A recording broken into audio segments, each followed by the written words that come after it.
Hello students, welcome to Sakshi Education. I am Surendra Reddy, Faculty for Electrical Machines at OM Institute, Hyderabad. నేను గత 10 సంవత్సరాల నుంచి teaching ఫీల్డ్లో ఉన్నానండి. ఈరోజు మనం ముఖ్యంగా తెలంగాణ స్టేట్ గవర్నమెంట్ రిలీజ్ చేసిన AW and AE examination notifications గురించి మాట్లాడుకుంటున్నాం. ఇందులో ప్రధానంగా మనం మాట్లాడుకునేవి assistant executive engineer that is AW and assistant engineer AE notifications from TSPSC. ఇవి కాకుండా పాలిటెక్నిక్ లెక్చరర్స్ నోటిఫికేషన్స్ కూడా వచ్చే అవకాశాలు పుష్కలంగా ఉన్నాయి. ఈరోజే న్యూస్ పేపర్లో కూడా ఆ విషయాన్ని ప్రకటించడం జరిగింది. ఇందులో ఏడబ్ల్యూ నోటిఫికేషన్స్ అసిస్టెంట్ ఎగ్జిక్యూటివ్ ఇంజనీర్ ఇది గెజిటెడ్ ఆఫీసర్ పోస్ట్ కేటగిరీ అండి. 1504 వేకెన్సీస్ రిలీజ్ చేయడం జరిగింది. It includes electrical engineering, civil engineering, mechanical engineering etcetera. ఇవి కాకుండా పాలిటెక్నిక్ లెక్చరర్స్ నోటిఫికేషన్స్ కూడా వచ్చే అవకాశం ఉంది. ఇది electrical engineers, civil engineers, mechanical, ECE, computer science ఇవన్నీ కూడా ఉన్నాయి, ఆటోమొబైల్ ఇంజనీర్తో సహా. ఈ పాలిటెక్నిక్ లెక్చరర్స్ కనుక చూసుకుంటే 250 పొజిషన్స్ ఉన్నాయండి. అయితే చాలామంది స్టూడెంట్స్లో ఉన్న అపోహ ఏంటంటే పాలిటెక్నిక్ లెక్చరర్స్ నోటిఫికేషన్ అనేది ఎంటెక్ అనేది ఖచ్చితంగా ఉండాల్సింది అని అనుకుంటారు. కానీ పాలిటెక్నిక్ లెక్చరర్స్ నోటిఫికేషన్ అంటే రిక్రూట్మెంట్కి బీటెక్కే క్వాలిఫికేషన్, ఎంటెక్ ఉండాల్సిన అవసరం లేదు. కానీ ఎంటెక్ డిగ్రీ ఉన్న వాళ్ళకి కొంత అడిషనల్ శాలరీ కూడా రావడం జరుగుతుందన్నమాట. బీటెక్ కేటగిరీ వాళ్ళకి 53,000 బేసిక్ పే ఉంటే ఎంటెక్ ఉన్న వాళ్ళకి 57,000 బేసిక్ పే ఉంది. సో ఎంటెక్ డిగ్రీ ఉంటే అడిషనల్గా శాలరీ వస్తుంది, కానీ ఎంటెక్ అనేది కంపల్సరీ కాదు. అసిస్టెంట్ ఎగ్జిక్యూటివ్ ఇంజనీర్స్ చూసుకుంటే ఏడబ్ల్యూ చూసుకుంటే బీటెక్ అనేది అర్హత. అదే అసిస్టెంట్ ఇంజనీర్ చూసుకుంటే మనం డిప్లొమా అనేది అర్హత అనమాట. ఈ ఏఈ పోస్టులు అసిస్టెంట్ ఇంజనీర్ పోస్టులు చూసుకుంటే 800 పైగా పోస్టులు ఉన్నాయి. అందులో సివిల్, ఎలక్ట్రికల్, మెకానికల్ ఉన్నాయి. ఏడబ్ల్యూలో 1500 పొజిషన్స్ ఉన్నాయి. పాలిటెక్నిక్ లెక్చర్స్లో 247 పొజిషన్స్ ఉన్నాయి. సో ఓవరాల్గా చూసుకుంటే కనుక మనం almost it is more than 2500. ఇది ఒక సువర్ణ అవకాశం అని చెప్పుకోవాలి. ఇంత భారీ రిక్రూట్మెంట్ మన తెలంగాణ స్టేట్ గవర్నమెంట్ చేయడం చాలా అరుదు. ఈ 80,000 పైగా ఉద్యోగ అవకాశాలు ఇస్తామని కేసీఆర్ గారు మాట ఇచ్చారు అసెంబ్లీలో. దానికి అనుగుణంగానే నోటిఫికేషన్స్ రిలీజ్ అవుతున్నాయి. ఈ AW exam and polytechnic lecturers exam ఈ రెండు కూడా ఒకటే ప్యాటర్న్లో ఉంటాయండి. ఈ రెండు ఎలా ప్రిపేర్ అవ్వాలని దాని మీద మనం ఫోకస్ చేద్దాం. మీరు కనుక AW papers or polytechnic lecturers paper చూసుకుంటే మనకు ప్రధానంగా 2 పేపర్స్ ఉంటాయి ఇందులో, పేపర్ 1, పేపర్ 2. ఈ పేపర్ 1 అనేది general studies and general ability. Paper 2 అనేది టెక్నికల్ పేపర్, అంటే సివిల్ వాళ్ళకి సివిల్ పేపర్, ఎలక్ట్రికల్ స్టూడెంట్స్కి ఎలక్ట్రికల్ పేపర్, అలా మెకానికల్ వాళ్ళకి మెకానికల్ కన్సర్న్ సబ్జెక్ట్ పేపర్. అయితే ఈ పేపర్ 1లో 150 క్వశ్చన్లు ఇవ్వడం జరుగుతుంది. ఈ 150 క్వశ్చన్లకి 150 నిమిషాలు టైం ఉంటుంది అండ్ మార్క్స్ కూడా 150 మార్క్స్ ఉంటాయి. పేపర్ 2లో 150 క్వశ్చన్లు ఇవ్వడం జరుగుతుంది. ఒక్కొక్క క్వశ్చన్కి 2 మార్క్స్, అంటే టోటల్ 300 మార్క్స్కి పేపర్ 2. సో పేపర్ 1, పేపర్ 2 రెండు మనం కంబైన్ చేసుకుంటే 450 మార్కులకి ఈ ఎగ్జామ్ కండక్ట్ చేయడం జరుగుతుంది. మామూలుగా అయితే టీఎస్పీఎస్సి ద్వారా రిక్రూట్ చేసిన ఏడబ్ల్యూకి పాలిటెక్నిక్ లెక్చరర్స్ ఎగ్జామ్స్కి ఇంటర్వ్యూ అనేది తప్పనిసరిగా ఉంటుంది. కానీ ఈ భారీ రిక్రూట్మెంట్ ప్రాసెస్లో ఇంటర్వ్యూ చేయడం అనేది చాలా డిఫికల్ట్ కాబట్టి ఈ ఇంటర్వ్యూ ప్రాసెస్ని తీసేయడం జరిగింది. ఇది ఒక శుభ పరిణామం అనమాట. ఎందుకంటే రిటర్న్లో క్వాలిఫై అయితే జాబ్ వచ్చేసినట్లే, ఇంటర్వ్యూకి మళ్ళీ సపరేట్గా ప్రిపేర్ అవ్వాల్సిన అవసరం లేదు. అయితే ఈ 450 మార్కులకి మనకి కట్ ఆఫ్ ఎంతవరకు ఉండొచ్చు? మనం కనుక ప్రీవియస్ ఎగ్జామ్స్ని ఒక్కసారి పరిశీలిస్తే, ప్రీవియస్గా జరిగిన రిక్రూట్మెంట్స్ ఏడబ్ల్యూలో పరిశీలిస్తే, నేను ఎలక్ట్రికల్ ఇంజనీరింగ్ ఫ్యాకల్టీ అండి. మా institute ohm institute for electrical and electronics engineering. మేము పూర్తిగా ఎలక్ట్రికల్ అండ్ ఎలక్ట్రానిక్ స్టూడెంట్స్కి మాత్రమే కోచింగ్స్ ఇస్తూ ఉంటాము. సో నేను ఎలక్ట్రికల్ ఇంజనీరింగ్ విభాగాన్ని కనుక కన్సిడర్ చేసుకుంటే ఈ 450 మార్కుల్లో యూజువల్గా 300 మార్క్స్, నేను general category that to male స్టూడెంట్స్ని కన్సిడర్ చేసుకుంటే 300 మార్క్స్ అబోవ్ వస్తే ఖచ్చితంగా జాబ్ రావడానికి మంచి అవకాశం ఉంటుంది. అయితే ఈ 300 పైగా మార్కుల్ని ఎలా స్కోర్ చేయాలి, మనం ఫాలో అవ్వాల్సిన స్ట్రాటజీ ఏంటి, టిప్స్ ఏంటి, ట్రిక్స్ ఏంటి అనేవి ఈ వీడియోలో నేను చెప్పబోతున్నాను అనమాట. సో ఇప్పుడు మనం పేపర్ 1 గురించి ఫస్ట్ మాట్లాడుకుందాం. Paper 1 general studies and general ability. ఈ పేపర్ 1లో as the name indicates general studies and general ability. మొత్తం 150 మార్కులకి ఈ పేపర్ అండి, 150 క్వశ్చన్లు ఉంటాయి.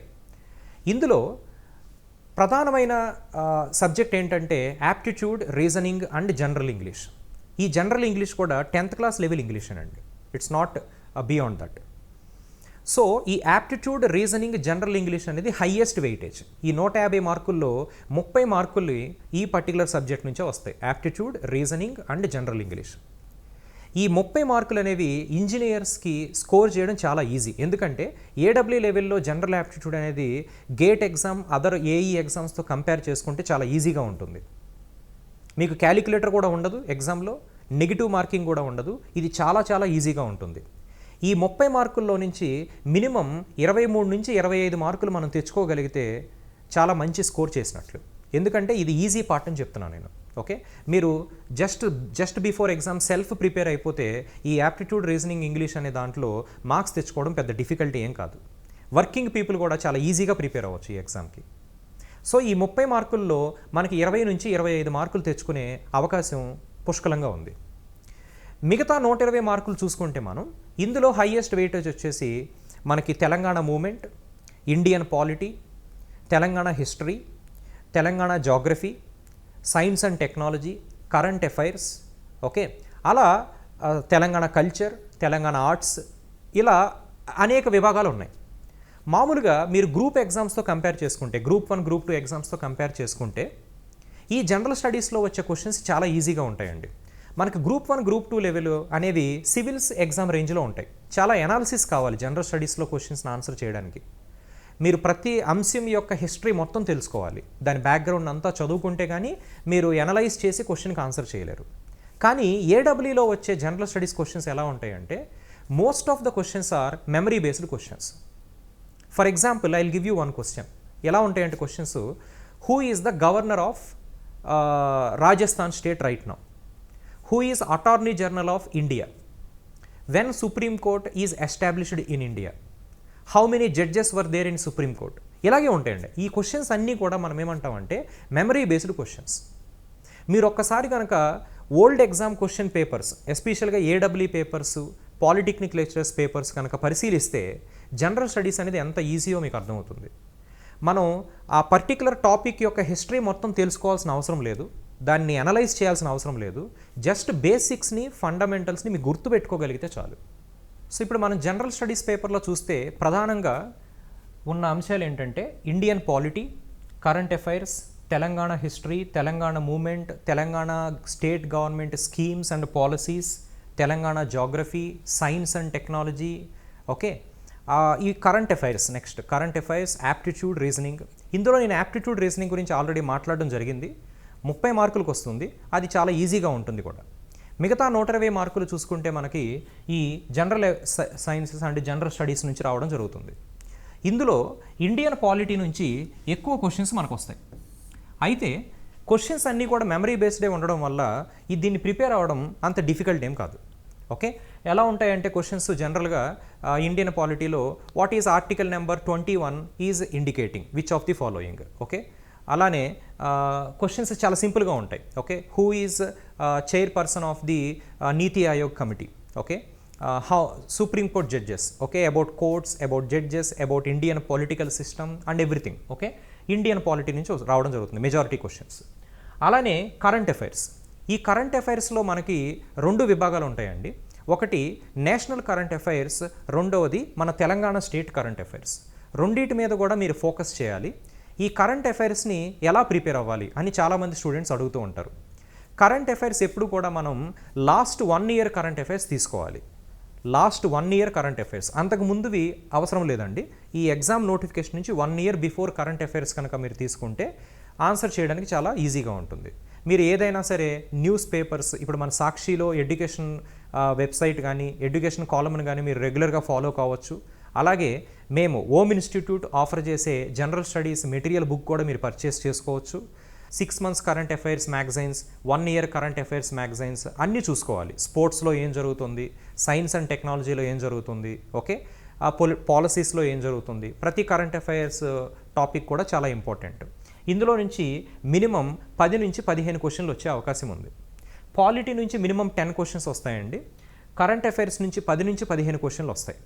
అలానే Telangana history and Telangana movement, this is also an important area. ఇది అసిస్టెంట్ ఇంజనీర్ ఎగ్జామ్కి చదివినప్పుడు చాలామంది స్టూడెంట్స్ ప్రిపేర్ అవుతారు. ఇప్పుడు ఏడబ్ల్యూ ఎగ్జామ్కి కూడా ఈ టాపిక్ అనేది చాలా ఇంపార్టెంట్. అందులోనూ చాలా ఎగ్జామ్స్కి ఇంతకుముందే స్టూడెంట్స్ ప్రిపేర్ అయ్యి ఉంటారు కాబట్టి ఈ తెలంగాణ మూమెంట్, తెలంగాణ హిస్టరీ అనేది చాలా ఈజీగా ఉంటుంది. ఓకే, ఇందులో నుంచి మనకి మినిమం 15 నుంచి 20 క్వశ్చన్లు వచ్చే అవకాశాలు ఉన్నాయి. Next, Telangana state government schemes and policies. ఇప్పుడు మన స్టేట్ గవర్నమెంట్ ఏవే స్కీమ్స్ అమలు చేస్తుంది, పాలసీస్ ఏంటి, మనకి ఇప్పుడు రీసెంట్గా టీ హబ్ అనేది టీ హబ్ 2.0 ఇనాగ్రేట్ చేశారు. వాట్ ఈస్ టీ హబ్, ఓకేనా, అది ఎవరు స్థాపించారు, ఎవరు ఇనాగ్రేట్ చేశారు, అది ఎక్కడ సిచ్యువేట్ అయి ఉంది, టీ హబ్లో ఏం చేస్తారు, what are the facilities offered by T hub. అలానే వీ హబ్ అని ఉంది, షీ హబ్ అనేది ఉంది, ఓకే, షీ టీమ్స్ ఉన్నాయి. అలా పాలసీసు, స్కీమ్స్, మనకి దళిత బంధు కానీ, రైతు బంధు కానీ, అలా స్కీమ్స్, కళ్యాణ లక్ష్మి పథకాలు, రకరకాల పథకాలు ఉన్నాయి, ఆసరా పెన్షన్స్. ఆ పథకాల గురించి, పాలసీస్ గురించి కంప్లీట్గా ఇన్ఫర్మేషన్ మనం గ్యాదర్ చేసుకోవాలి. అండ్ క్వశ్చన్స్ డైరెక్ట్గా వస్తాయండి, డిఫికల్ట్గా ఏమి ఉండవు, చాలా ఈజీగా ఉంటాయి క్వశ్చన్స్. బట్ ఇన్ఫర్మేషన్ తెలుసుకోవడం అనేది చాలా ఇంపార్టెంట్. ఓకేనా, మీరు తెలంగాణ స్టేట్ గవర్నమెంట్ వెబ్సైట్ని విజిట్ చేస్తే ఈ స్కీమ్స్ అండ్ పాలసీస్ గురించి మీకు కంప్లీట్ ఇన్ఫర్మేషన్ వస్తుంది. ఓకే, తెలంగాణ స్టేట్ గవర్నమెంట్ వెబ్సైట్స్లో చాలా బాగా ఈ స్కీమ్స్ అండ్ పాలసీస్ గురించి ఎక్స్ప్లెయిన్ చేయడం జరిగింది. ఓకేనా. Next, Telangana geography. ఈ తెలంగాణ జాగ్రఫీ నుంచి కూడా మినిమం మనం 10 క్వశ్చన్లు ఎక్స్పెక్ట్ చేయొచ్చండి. ఓకేనా, ఈ తెలంగాణ జాగ్రఫీలో కూడా ఎక్కువగా మీరు ఫోకస్ చేయాల్సింది ఏంటంటే లార్జెస్ట్, హైయెస్ట్, స్మాలెస్ట్, బిగ్గెస్ట్, ఇలా అంటే which is the largest district population wise, which is the smallest district population wise, which is the highest mountain peak in Telangana, okay, which river is passing through Nalgonda district, okay, or this temple is situated which district. ఓకేనా, మనకి Bhadradri temple ఉంది, ఆ temple ఏ డిస్ట్రిక్ట్లో locate అయ్యి ఉంది. Okay, అలాగే రకరకాల అనమాట. ఇంకా జాగ్రఫీ గురించి ఎక్కువగా కూడా క్వశ్చన్లు మెమరీ బేస్డ్గానే ఉంటాయి, టూ డీటెయిల్డ్గా అయితే ఉండవు. ఓకేనా, ఈ తెలంగాణ జాగ్రఫీని ప్రిపేర్ అవ్వడానికి బెస్ట్ రీసోర్స్ ఏంటంటే state government social text books. మీరు కనుక 8th క్లాస్ నుంచి 10th క్లాస్ వరకు ఉన్న సోషల్ టెక్స్ట్ బుక్స్ని మీరు గ్యాదర్ చేసుకోగలిగితే ఈ తెలంగాణ జాగ్రఫీ గురించి ఈజీగా చదువుకోవచ్చు. అలానే ప్రీవియస్ ఇయర్ ఎగ్జామ్ క్వశ్చన్స్ మీరు కనుక ఇంతకుముందు కండక్ట్ చేసిన ఏడబ్ల్యూ పేపర్స్, ఏఈ పేపర్స్ని కనుక గ్యాదర్ చేసుకుంటే దానిలో ఉన్న ప్రీవియస్ ఇయర్ క్వశ్చన్స్ని బట్టి కూడా మీరు తెలంగాణ జాగ్రఫీ గురించి కంప్లీట్ డీటెయిల్స్ తెలుసుకోవచ్చు. ఓకేనా. Next, science and technology, general science and general technology. ఓకేనా, ఇందులో నుంచి కూడా క్వశ్చన్స్ చాలా ఎక్కువ శాతం వస్తాయండి. 12 నుంచి 15 క్వశ్చన్లు వచ్చే అవకాశం ఉంది. సైన్స్ అండ్ టెక్నాలజీ చాలా ఇంపార్టెంట్ ఏరియా కూడా. ఇదంతా కూడా మనం స్కూల్ లెవెల్లో చదువుకున్నదే, కానీ ఇంజనీరింగ్ లెవెల్కి వచ్చిన తర్వాత చాలా ఎక్కువ మంది పిల్లలు ఇవన్నీ మర్చిపోతూ ఉంటారు. కానీ ఒకసారి రివిజన్ చేసుకుంటే ఖచ్చితంగా మంచి మార్క్స్ స్కోర్ చేసే అవకాశం ఉంది. ఇది చాలా ఈజీ ప్రొసీజర్, నాట్ డిఫికల్ట్. నేను ఎందుకు ఈజీ అంటున్నానంటే మా దగ్గర చదువుకున్న స్టూడెంట్స్, ఒక స్టూడెంట్ రీసెంట్గా స్టేట్ 2nd ర్యాంక్ వచ్చిందండి, Sai Sivareddy. He scored almost 80 marks out of 100 in TS NPDCL AE examination. అతను రిలయన్స్ ఇండస్ట్రీస్లో జాబ్ చేస్తూ ఉన్నాడు. తను ఏఈ నోటిఫికేషన్ పడగానే ఆ జాబ్కి రిజైన్ చేసి జస్ట్ 6 మంత్స్ ప్రిపేర్ అయ్యాడు అంతే. తనకి స్టేట్ 2nd ర్యాంక్ వచ్చింది. ఇంకా గేట్ ఎగ్జామ్ మా దగ్గర ప్రిపేర్ అయిన స్టూడెంట్స్ కూడా, కొంతమంది జాబ్ చేస్తూ ఉన్న స్టూడెంట్స్ కూడా ఆన్లైన్లో ప్రిపేర్ అయ్యి మంచి మార్క్స్ తెచ్చుకున్న స్టూడెంట్స్ ఉన్నారు. సో జాబ్ చేస్తూ ఉన్న స్టూడెంట్స్ కూడా ఈ ఎగ్జామ్స్కి ప్రిపేర్ అయ్యి ఈజీగా మంచి మార్క్స్ స్కోర్ చేయొచ్చు. ఓకేనా, మీరు ఎప్పుడూ కూడా ఏఈ ఎగ్జామ్స్, ఏడబ్ల్యూ ఎగ్జామ్స్ అంటే డిఫికల్ట్, మన వల్ల కాదు అని అనుకోకూడదు. ఓకేనా, చాలా ఈజీగా ఉంటాయండి. ఒక పక్కా ప్రణాళికలతో ప్రిపేర్ అవ్వగలిగితే చాలా ఈజీగా మనం మంచి మార్క్స్ స్కోర్ చేసుకునే అవకాశం ఉంది. ఓకే, మీరు ఆన్లైన్లో ప్రిపేర్ అవ్వచ్చు, ఆఫ్లైన్లో ప్రిపేర్ అవ్వచ్చు, ఓన్గా కూడా ప్రిపేర్ అవ్వచ్చు. కానీ వర్కింగ్ పీపుల్కి అంత టైం ఉండదు కాబట్టి you better prefer A coaching. ఓకేనా, ఆన్లైన్ కానీ ఆఫ్లైన్ కానీ. Okay, right. నౌ ఈ సైన్స్ అండ్ టెక్నాలజీలో చూసుకుంటే మీకు జనరల్ సైన్స్ అంటే general physics, general chemistry, general biology, general geology, ఇవన్నీ కూడా స్కూల్ లెవెల్ క్వశ్చన్స్ అనమాట. అంటే ఎలా ఉంటుందంటే which of the following is the rare earth material, ఒక 4 ఆప్షన్స్ ఇస్తారు, అందులో ఏ మెటీరియల్ రేర్ ఎర్త్ మెటీరియల్ అంటాం. ఓకేనా. Rock is having which of the following compositions అని ఇస్తారనమాట. ఓకేనా. సింపుల్గా ఉంటాయి క్వశ్చన్స్. ఓకే. ఫోటోసింథసిస్ ఎలా జరుగుతుంది, ఇలాంటి basic school level science and chemistry, physics, zoology, biology నుంచే వస్తాయి. ఓకేనా. ఇంకొకటి విటమిన్స్ కూడా చాలా important. Vitamin A is for which of the following. ఓకేనా. ఐస్కా, లేకపోతే బోన్స్కా, లేకపోతే స్కిన్కా, అలా. విటమిన్ సి దేనికోసం, అలా how many bones are there in human body. Okay. అలా రకరకాల క్వశ్చన్లు జువాలజీ, బయాలజీ నుంచి, బేసిక్ ఫిజిక్స్ నుంచి, బేసిక్ కెమిస్ట్రీ నుంచి కూడా రావడం జరుగుతుంది. నేనేం చెప్తానంటే ఇలాంటి టాపిక్స్కి మీరు చదువుకోవడం కొంచెం కష్టంగా ఉంది అనిపిస్తే అట్లీస్ట్ ప్రీవియస్ ఇయర్స్ క్వశ్చన్ పేపర్స్లో ఈ టాపిక్స్ మీద ఏవైతే క్వశ్చన్స్ వచ్చాయో అవి మాత్రం ఖచ్చితంగా మీరు చదువుకోవాలి. ఎందుకంటే 20-30% ఆఫ్ ద పేపర్ ఎప్పుడు కూడా ప్రీవియస్ ఇయర్ క్వశ్చన్సే రిపీట్ అవుతూ ఉంటాయి. ఓకేనా. అయితే మనం నెక్స్ట్ ఫోకస్ చేయాల్సింది ఏంటంటే ఈ పేపర్ 1కి కట్ ఆఫ్ ఎంత ఉండొచ్చు, అంటే ఎన్ని మార్క్స్ వస్తే మనం దాన్ని బెస్ట్ స్కోర్ కింద పరిగణించవచ్చు. ఇండివిజువల్గా మాట్లాడాలంటే పేపర్ 1, పేపర్ 2కి ఇండివిజువల్ కట్ ఆఫ్ ఏమి ఉండదండి. జస్ట్ క్వాలిఫైయింగ్ మార్క్ ఉంటుంది, అది 20% కన్నా ఎక్కువేమి ఉండదు. కానీ పేపర్ 1లో 150 మార్కులకి ఈ పేపర్ కాబట్టి దట్టు నెగిటివ్ మార్కింగ్ లేదండి. ఆ విషయం మీరు గుర్తుపెట్టుకోవాలి. నెగిటివ్ మార్కింగ్ లేదు అంటే మీరు ప్రతి క్వశ్చన్ని బబుల్ చేస్తారు ఖచ్చితంగా ఓఎంఆర్ షీట్లో. సో ఈ 150 మార్కులకి జనరల్ కేటగిరీ మేల్ స్టూడెంట్ని కన్సిడర్ చేస్తే 90 to 100 marks is considered as really good score. 90 to 100 marks అనేది చాలా మంచి స్కోర్ అండి. ఈ 90 to 100 మార్క్స్లో నేను ఆల్రెడీ చెప్పాను, aptitude, reasoning and general English నుంచే మీరు 25 మార్క్స్ ఈజీగా స్కోర్ చేయొచ్చు. ఓకే. అది చాలా బేసిక్ లెవెల్లో ఉంటుంది, ఈజీగా ఉంటుంది అనమాట. మీరు కొంచెం ప్రిపేర్ అయినా చాలు మంచి మార్క్స్ స్కోర్ చేయొచ్చు. ఒక 25 మార్క్స్ మీరు యాప్టిట్యూడ్, రీజనింగ్ నుంచే స్కోర్ చేయొచ్చు. అంటే ఇంకా మీకు ఎంత మిగిలింది, ఒక 70-75 మార్క్స్ మీకు అడిషనల్గా జనరల్ స్టడీస్ నుంచి రావాలి. ఆ 70-75 మార్క్స్లో ఈజీగా 15-20 మార్క్స్ మీకు నెగిటివ్ మార్కింగ్ లేదు కాబట్టి లక్ కూడా వచ్చేస్తుంది. 15-20 మార్క్స్ బై లక్ కూడా మీకు 150 క్వశ్చన్స్లో ఈజీగా 20 మార్క్స్ వస్తాయి. మీరు ఏది బబుల్ అన్ని ఆప్షన్స్ బీలు పెట్టుకుంటూ వెళ్ళినా సరే ఈజీగా 20-25 వస్తాయి కదండి. ఓకేనా.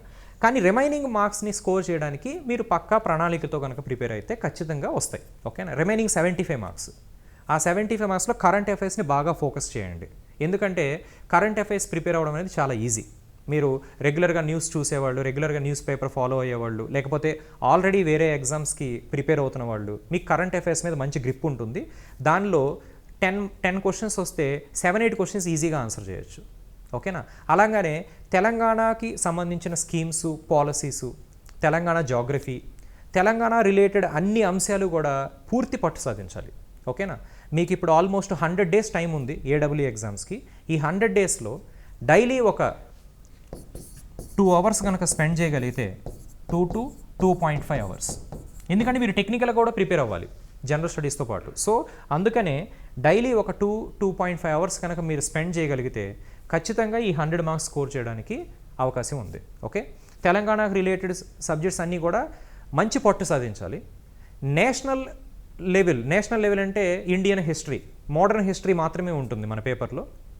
అలానే అది కూడా గాంధీ ఎరా తర్వాత నుంచే వస్తుందన్నమాట. మన ఫ్రీడమ్ స్ట్రగుల్లో గాంధీ ఎంటర్ అయిన దగ్గర నుంచి ఉన్న స్టోరీ అనేది చాలా ఇంపార్టెంట్ మనకి, దాని నుంచి క్వశ్చన్స్ వస్తాయి. అలాగే ఇండియన్ జాగ్రఫీ, ఇండియన్ పాలిటీ, ఇవి మీరు అడిషనల్గా ప్రిపేర్ అవ్వాలి.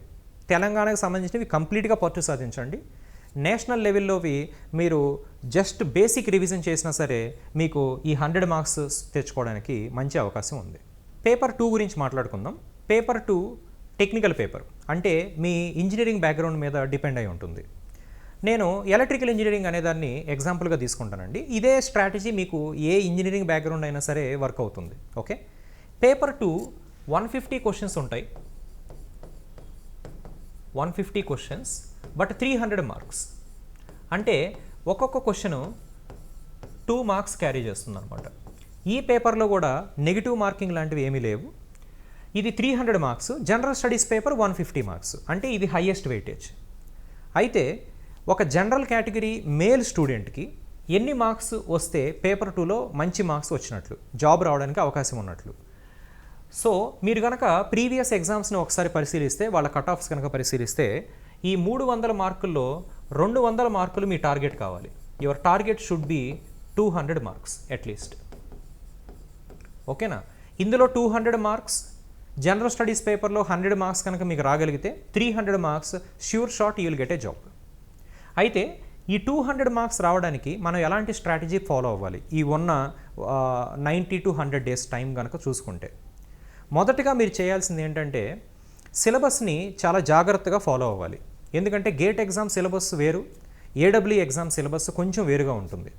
మీరు ఫస్ట్ టీఎస్పిఎస్సి నోటిఫికేషన్ ద్వారా వచ్చిన సిలబస్ని జాగ్రత్తగా ఫాలో అవ్వాలి. ఒకరోజు ఖచ్చితంగా సిలబస్ మీదే స్పెండ్ చేయండి. ఓకేనా? ఒక రోజంతా సిలబస్ చదవండి. ఏ సబ్జెక్ట్ నుంచి ఏ టాపిక్స్ ఉన్నాయి, ఏ టాపిక్స్ లేవు అనేవి మీరు ఖచ్చితంగా తెలుసుకోవాలి. ఓకేనా? సిలబస్ని అర్థం చేసుకోవాలి. ఎందుకంటే మనకి టైం తక్కువ ఉంది కాబట్టి అనవసరమైన టాపిక్స్ అన్నీ చదవకూడదు. అవసరమైన టాపిక్స్ మాత్రమే చదువుకోవాలి. ఎగ్జామ్ ఓరియంటెడ్, రిజల్ట్ ఓరియంటెడ్గా ఉండాలి ప్రిపరేషన్ ఎప్పుడు కూడా. ఓకే? అందుకనే సిలబస్ని బాగా అర్థం చేసుకోవడం అనేది చాలా ఇంపార్టెంట్, ఎస్పెషల్గా సెల్ఫ్ ప్రిపేర్ అయ్యే వాళ్ళకి. ఓకేనా? ఎవరైతే ఓన్గా ప్రిపేర్ అవుతూ ఉంటారో వాళ్ళకి కోసం నేను ఖచ్చితంగా చెప్తున్నాను, సిలబస్ని బాగా అర్థం చేసుకోండి. మీరు ఏదైనా కోచింగ్ తీసుకుంటున్నట్లయితే టీచర్స్ ఆటోమేటిక్గా మీకు ఎంతవరకు కావాలో అంతవరకే టీచ్ చేస్తారు. ఓకేనా? ఏ టాపిక్స్ ఉన్నాయో ఆ టాపిక్స్ వరకే ఎగ్జామ్ రిలేటెడ్గా ఉంటుంది.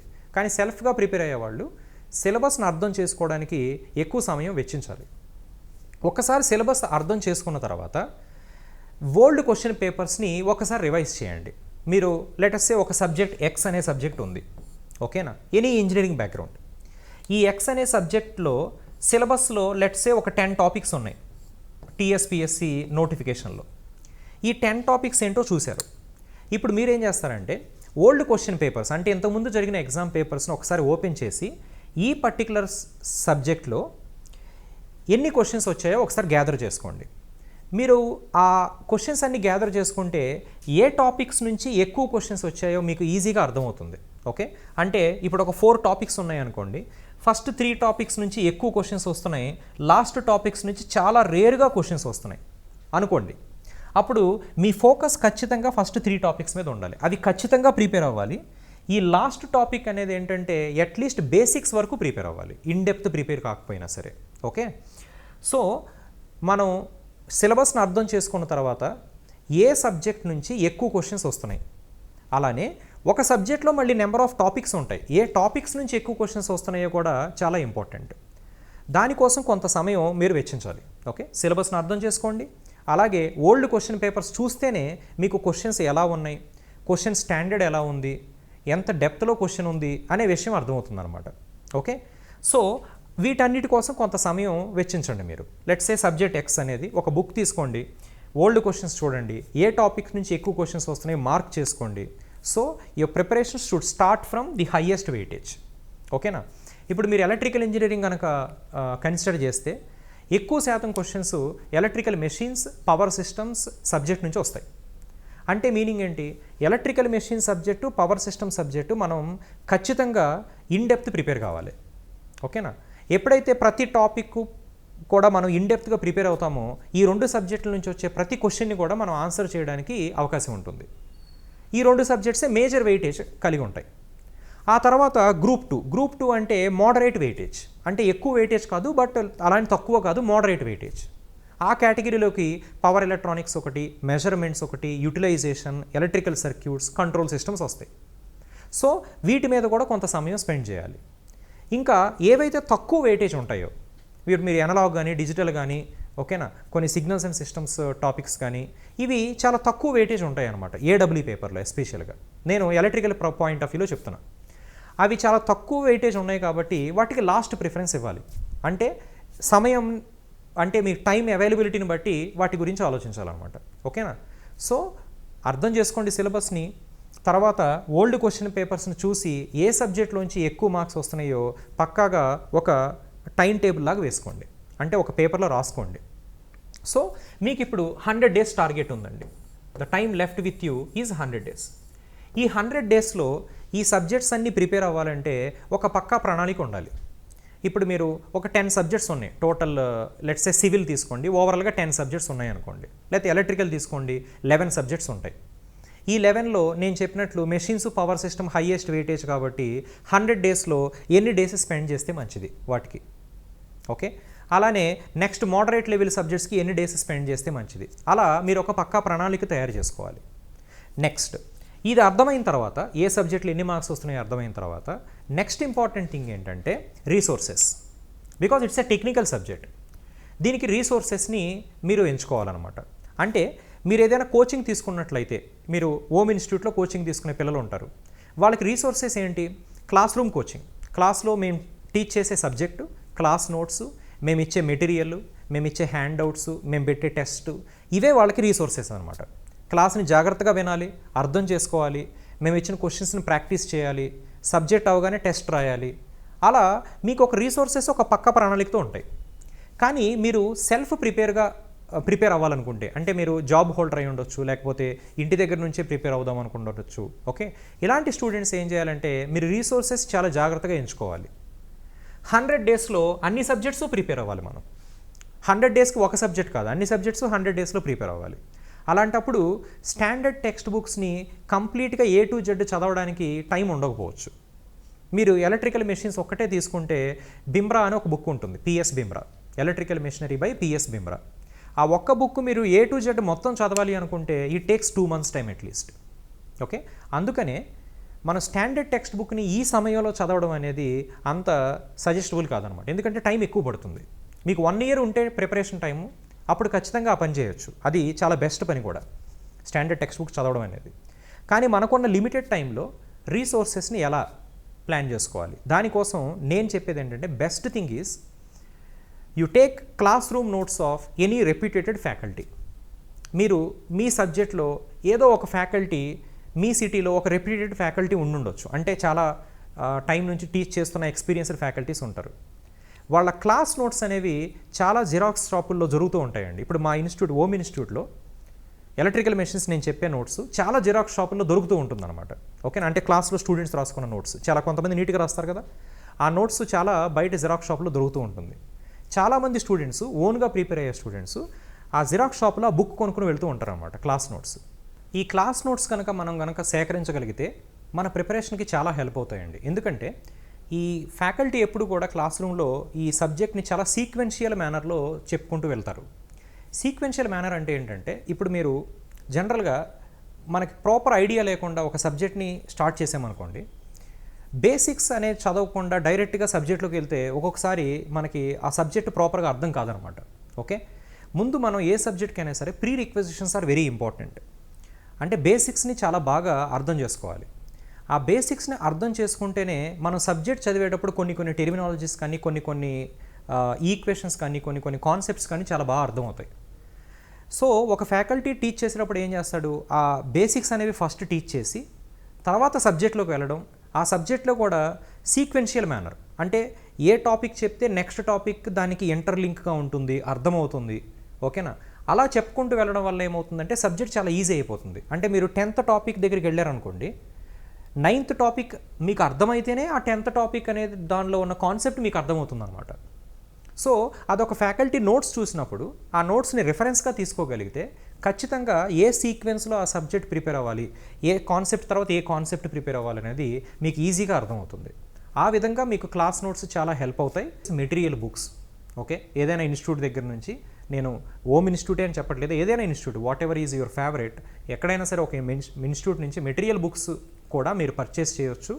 ఆ బుక్స్లో కూడా మీకు సీక్వెన్షియల్గా సబ్జెక్ట్ అనేది ఉండడం, టెక్స్ట్ బుక్స్తో కంపేర్ చేస్తే చాలా సింప్లిఫైడ్గా ఉండడం అనేది జరుగుతుంది. ఓకేనా, ఒక టెక్స్ట్ బుక్తో కంపేర్ చేసుకుంటే ఏదైనా మెటీరియల్ బుక్ అనేది ఎప్పుడు కూడా పాయింట్ టు పాయింట్ డిస్కస్ చేస్తారు కాబట్టి చాలా సింపుల్గా ఉంటుంది, త్వరగా ప్రిపేర్ అవ్వడానికి కూడా అవకాశం ఉంటుంది.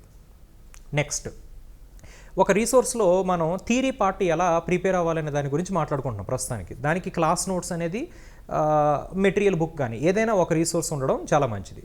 కానీ మల్టిపుల్ రీసోర్సెస్ అంటే నేను క్లాస్ నోట్స్ చదువుతాను, మెటీరియల్ బుక్ కూడా చదువుతాను అంటే మీకు టైం సరిపోదు. మీరు టైం వేస్ట్ చేసుకుంటున్నారు.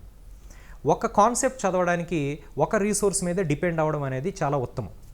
మీరు number of text books, number of YouTube ఛానల్లో ఉన్న కాన్సెప్ట్స్, ఓకేనా, రకరకాల టాపిక్స్ మీరు కనుక రివైజ్ చేస్తే మీరు కన్ఫ్యూజ్ అయిపోతారు, పైగా టైం కూడా వేస్ట్ అవుతుంది. ఒక సబ్జెక్ట్కి, ఒక కాన్సెప్ట్కి ఒకటే రీసోర్స్ని నమ్మడం చాలా ఉత్తమం. మా దగ్గర ఇప్పుడు స్టేట్ ఫస్ట్ ర్యాంక్ వచ్చిన స్టూడెంట్స్ ఉన్నారు, అలాగే స్టేట్ సెకండ్ ర్యాంక్ వచ్చిన స్టూడెంట్స్, రీసెంట్గా కంప్లీట్ చేసిన ఎగ్జామ్ స్టూడెంట్స్ ఉన్నారు. గేట్లో మంచి అందరూ చెప్పే పాయింట్ ఒకటే, అందరూ చెప్పే పాయింట్ ఏంటంటే రీసోర్సెస్ని చాలా లిమిటెడ్గా ఉంచుకోవడం చాలా ఉత్తమం. ఓకే, నెంబర్ ఆఫ్ రీసోర్సెస్ మీద డిపెండ్ అవ్వడం కన్నా స్టాండర్డ్ రీసోర్స్ మీద, ఒకటే రీసోర్స్ మీద డిపెండ్ అయితే ప్రిపేర్ అవ్వడానికి చాలా ఈజీగా ఉంటుంది. ఇంకొకటి, థియరీ చదివిన తర్వాత ప్రాబ్లమ్స్ ఎలా ప్రాక్టీస్ చేయాలి.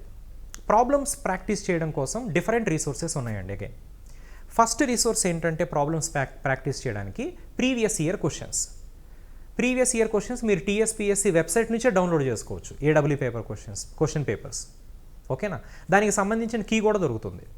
సో ప్రీవియస్ ఇయర్ క్వశ్చన్స్ అనేది మెయిన్ రీసోర్స్ ప్రాబ్లమ్స్ ప్రాక్టీస్ చేయడానికి. ఆ ప్రాబ్లమ్స్ ప్రాక్టీస్ చేస్తేనే మీకు ఆ ఎగ్జామినేషన్ స్టైల్ ఎలా ఉంటుంది, క్వశ్చన్స్ ఎలా వస్తాయి అనేది ఈజీగా అర్థమవుతుంది. నెక్స్ట్ రీసోర్స్ ఏంటంటే గేట్ ఎగ్జామినేషన్లో ఉన్న 1 మార్క్ క్వశ్చన్స్. 2 మార్క్స్ క్వశ్చన్స్ వరకు వెళ్ళొద్దండి, ఎందుకంటే గేట్ 2 మార్క్స్ క్వశ్చన్స్ అనేవి చాలా డెప్త్గా ఉంటాయి, క్యాలిక్యులేటర్ కూడా కావాల్సి వస్తుంది. కానీ మన ఏడబ్ల్యూ పేపర్లో ఎగ్జామ్స్ క్వశ్చన్స్ చాలా ఈజీగా ఉంటాయి, క్యాలిక్యులేటర్ అవసరం లేదు, ఎందుకంటే క్యాలిక్యులేటర్ ఈజ్ నాట్ అలౌడ్. అందుకని గేట్ ఎగ్జామ్ క్వశ్చన్ పేపర్స్లో ఉన్న 1 మార్క్ క్వశ్చన్స్, అలాగే ESC paper, engineering services exam, ఒకప్పుడు ఐఈఎస్ ఎగ్జామ్ అనేవాళ్ళం, ఇప్పుడు ఇంజనీరింగ్ సర్వీసెస్ ఎగ్జామ్. ఆ ఎగ్జామ్ పేపర్లో లెటెస్ట్ సే పాస్ట్ ఒక 4-5 పేపర్స్ తీసుకుని అవి కూడా ప్రాక్టీస్ చేసుకుంటే చాలా మంచిది. Okay, previous year questions, gate 1 mark questions, ESC paper questions. Okay, ఇవన్నీ ప్రాక్టీస్ చేసిన తర్వాత నెక్స్ట్ మిమ్మల్ని మీరు అసెస్ చేసుకోవాలి. Self assessment is very important. ఎలా అసెస్ చేసుకుంటారు? ఏదైనా సబ్జెక్ట్ ప్రిపేర్ అయిన తర్వాత ఆ సబ్జెక్ట్ మీద ఒక టెస్ట్ రాయడం అనేది చాలా important. When you write a test, then only you can understand how far you have been prepared. ఎక్కడ వరకు మనం ప్రిపేర్ అయ్యాం, ఎక్కడ మిస్టేక్స్ చేస్తున్నాం అనేది మనకు అర్థమవుతుంది అనమాట. ఓకే, ఈ ఏడబ్ల్యూ ఎగ్జామ్ మోస్ట్లీ ఆఫ్లైనే ఉంటుందండి. అంటే మనకు నోటిఫికేషన్లో ఆన్లైన్ కంప్యూటర్ బేస్డ్ టెస్ట్ కూడా అవ్వచ్చు అని పెట్టారు, కానీ దాని అవకాశం చాలా తక్కువ. మోస్ట్లీ ఆఫ్లైనే ఉంటుంది. కాబట్టి మీరు బబ్లింగ్ కూడా చాలా ఫోకస్ చేసి ప్రాక్టీస్ చేయాలి. ఆఫ్లైన్ టెస్ట్ సిరీస్ రాయడం అనేది చాలా ఇంపార్టెంట్. ఎక్కడైనా సరే ఆఫ్లైన్ టెస్ట్ రాయండి, ఆన్లైన్ టెస్ట్ కాకుండా.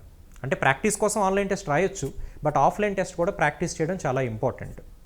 మీరు ఆలోచిస్తే మనకి 150 క్వశ్చన్స్, 150 మినిట్స్, 300 మార్క్స్. అంటే ఒక క్వశ్చన్కి 1 మినిటే. కానీ మీరు డీప్గా ఆలోచిస్తే ఒక క్వశ్చన్కి 1 మినిట్ లేదండి, 60 సెకండ్స్ లేదు, 45 సెకండ్సే ఉంటుంది. ఎందుకంటే ఒక 10-15 సెకండ్స్ టైం మీరు బబ్లింగ్ చేయడానికి, ఎగ్జామినేషన్లో ఓఎంఆర్ షీట్లో సైన్ చేయడానికి, ఓకే, ఇన్విజిలేటర్ అడిగే క్వశ్చన్కి ఆన్సర్ చేయడానికి వీటికే సరిపోతుంది. మీకున్న టైము 45 సెకండ్స్ టు 50 సెకండ్సే. ఆ టైంలోనే మీరు క్వశ్చన్ని చదవాలి, అర్థం చేసుకోవాలి, ఆన్సర్ ఫైండ్ అవుట్ చేయాలి. అంటే మీరు క్వశ్చన్ డెప్త్ ఏ లెవెల్ వరకు ఉండొచ్చో ఆలోచించండి. ఇట్స్ నాట్ టూ డెప్త్, చాలా బేసిక్ లెవెల్లోనే ఉంటాయి క్వశ్చన్స్. అందుకనే నేను చెప్తున్నాను, ఎవరైనా సరే ఈ ఎగ్జామ్స్కి ప్రిపేర్ అవ్వడం చాలా ఈజీ. మంచి శాలరీ వస్తుంది మీకు. స్టార్టింగ్ శాలరీ 90,000 ప్లస్ ఉంటుంది ఏడబ్ల్యూస్కి, గెజిటెడ్ ఆఫీసర్ పోస్ట్. ప్రిపేర్ అవ్వడం కూడా చాలా ఈజీ, బేసిక్ క్వశ్చన్సే ఉంటాయి, నాట్ డెప్త్ క్వశ్చన్స్. ఓకేనా. నెక్స్ట్ ఈ ప్రాక్టీస్లో నేను చెప్పాను పీవైక్యూస్ ప్రాక్టీస్ చేయాలి, ESC questions, gate 1 mark questions. అన్నీ చేయలేకపోతున్నామంటే అట్లీస్ట్ పీవైక్యూస్ అయినా సరే మీరు ప్రాక్టీస్ చేయగలిగే స్థితిలో ఉండాలి. ఆ తర్వాత ఏదైనా సబ్జెక్ట్ ప్రాక్టీస్ చేయడం కంప్లీట్ అయిన తర్వాత ఆ సబ్జెక్ట్ మీద ఒక టెస్ట్ రాయడం అనేది చాలా ఇంపార్టెంట్. ఓకే, ఆ టెస్ట్ రాయండి. రాసినప్పుడు మీరు ఏవైతే మిస్టేక్స్ చేస్తున్నారో వాటిల్ని ఎనలైజ్ చేసుకోవాలి. ఓకే, ఫీడ్బ్యాక్, మీరు ఎక్కడెక్కడ మిస్టేక్స్ చేశారు, ఈ టాపిక్లో ఎందుకు మిస్టేక్ చేశాను, ఆ టాపిక్ని మళ్ళీ ఒకసారి రివైజ్ చేసుకోవడం. ఓకేనా. మీరు చేసే మిస్టేక్స్ మీద మీరు వర్కౌట్ చేయకపోతే అవే మిస్టేక్స్ మళ్ళీ రిపీట్ అవుతూ ఉంటాయి. అందుకనే మిస్టేక్స్ మీద వర్కౌట్ చేయడం చాలా ఇంపార్టెంట్. ఓకే, ఫైనల్గా రివిజన్. మీరు ప్రిపేర్ అయ్యారు, preparation, practice, test and finally revision. జనరల్గా మీరు ఏ ఇంజనీరింగ్ సబ్జెక్ట్ తీసుకున్నా సరే, civil or mechanical or electrical or computer science or EC, any branch you take, engineering సబ్జెక్ట్ని ఈజీగా మర్చిపోతాం. అంటే మీరు ఒక 1 మంత్ బ్యాక్ చదివిన సబ్జెక్ట్ యొక్క ఫార్ములా నెక్స్ట్ మంత్ గుర్తుండదు. It general thing. ఓకే, మనం కంప్యూటర్స్ కాదు కదా గుర్తుపెట్టుకోవడానికి. మన హ్యూమన్ బ్రెయిన్ అనే దానికి losing the memory is a God's given gift for us. Okay, so ఏదైనా టాపిక్ మనం చదివినప్పుడు మర్చిపోవడం అనేది చాలా సహజం. కానీ ఎగ్జామినేషన్ వరకు చదివిన టాపిక్స్ని ఎలా గుర్తుపెట్టుకోవాలి, ఆ ఫార్ములాస్ అన్నీ ఎలా గుర్తుపెట్టుకోవాలి, దానికోసం రివిజన్ అనేది మీకు చాలా హెల్ప్ చేస్తుంది. ఈ రివిజన్ చేయాలంటే మీరు చేయాల్సిన పని ఏంటంటే షార్ట్ నోట్స్ రాసుకోవడం. Writing short notes for every subject. ఈ షార్ట్ నోట్స్ అంటే ఏంటంటే ఓన్లీ ఫార్ములాస్, డయాగ్రామ్స్, థియరీ మొత్తం రాయొద్దు, ఓన్లీ ఫార్ములాస్ అనమాట. Formulas, some important points. మీరు చిన్నపిల్లలప్పుడు టెక్స్ట్ బుక్స్లో అండర్లైన్ చేస్తూ ఉంటారు స్కెచ్ పెన్లు పెట్టి, రైట్, ఇంపార్టెంట్ పాయింట్స్ని. అలా ఇంపార్టెంట్ పాయింట్స్, ఫార్ములాస్ని మాత్రమే ఈ షార్ట్ నోట్స్లో మీరు పెట్టుకోవాలి. ఈ షార్ట్ నోట్స్ని టైం దొరికినప్పుడల్లా రివిజన్ చేసుకుంటూ ఉండాలన్నమాట. లెట్సే ఈ ఎక్స్ అనే సబ్జెక్ట్ని మీరు ఒక 20 డేస్ బ్యాక్ ప్రిపేర్ అయ్యారు. ఈ 20 డేస్ బ్యాక్ ప్రిపేర్ అయిన సబ్జెక్ట్ని 1 మంత్ వరకు టచ్ చేయలేదనుకోండి, ఆటోమేటిక్గా కొన్ని ఫార్ములాస్, కొన్ని కాన్సెప్ట్స్ మీరు మర్చిపోతారు. వాటిల్ని గుర్తుపెట్టుకోవాలంటే at regular intervals of time ఈ షార్ట్ నోట్స్ని రివైజ్ చేసుకుంటూ ఉండాలి. ఓకేనా, అట్లీస్ట్ 10 డేస్కి ఒకసారో లేకపోతే 15 డేస్కి ఒకసారో ఈ షార్ట్ నోట్స్ని రివైజ్ చేయడం మర్చిపోవద్దు. అలా చేస్తే ఖచ్చితంగా మీకు సబ్జెక్ట్ అనేది గుర్తుంటుంది ఎగ్జామినేషన్ వరకు. ఓకే, ఇది ఈ స్ట్రాటజీ కనుక మీరు ఫాలో అవ్వగలిగితే ఈ ఏడబ్ల్యూఈ ఎగ్జామ్లో ఖచ్చితంగా విజయం సాధిస్తారు. ఓకే, మీరు వర్కింగ్ పీపుల్ అయితే అయితే ఇంటి దగ్గర ఉండే పిల్లలకైతే మేము ఓమ్ ఇన్స్టిట్యూట్ తరపు నుంచి ఆన్లైన్ కోచింగ్ ఆఫర్ చేస్తున్నాం. ఈ ఎగ్జామ్ని క్రాక్ చేయడం అంత డిఫికల్ట్ ఏం కాదు, చాలా ఈజీగా ఉంటుంది. Okay, so from home institute I wish you all the very best. Thank you Sakshi education.